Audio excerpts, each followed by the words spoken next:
ភាគីណាផ្ទុះអាវុធមុនសម្ដេចធិបតីហ៊ុនម៉ាណែតចង់ឲ្យអាមេរិកនិងម៉ាឡេស៊ីផ្ទៀងផ្ទាត់ជាមួយរូបភាពផ្កាយរណបតាមរយៈការសន្ទនាតាមទូរស័ព្ទជាមួយលោកដូណាល់ត្រាំប្រធានាធិបតីអាមេរិកនិងលោកអាល់វ៉ាអ៊ីលប្រាហ៊ីមនាយករដ្ឋមន្ត្រីម៉ាឡេស៊ីសម្ដេចធិបតីហ៊ុនម៉ាណែតបានលើកឡើងថាចំពោះហេតុការណ៍បាញ់ប្រហារនៅរុស្ស៊ីថ្ងៃទី7ខែធ្នូឆ្នាំ2025ដែលបានបណ្ដាលឲ្យមានការផ្ទុះការប្រយុទ្ធជាថ្មីរវាងប្រទេសទាំងពីរសម្ដេចបានផ្ដល់យោបល់ថាកងទ័ពឬស្ថាប័នជំនាញរបស់សហរដ្ឋអាមេរិកនិងប្រទេសម៉ាឡេស៊ី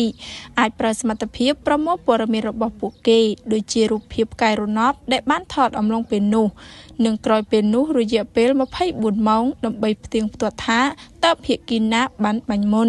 សម្ដេចធិបតីបានបញ្ជាក់ថាវិធីសាស្ត្រនេះអាចជាវិធីសាស្ត្រងាយស្រួលនិងមានតម្លាភាពបំផុតក្នុងការផ្ទៀងផ្ទាត់ហេតុការណ៍នេះកម្ពុជាត្រៀមខ្លួនសហការក្នុងករណីមានតម្រូវការ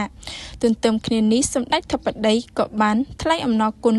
លោកទាំងពីរចំពោះការខិតខំប្រឹងប្រែងជាបន្តបន្ទាប់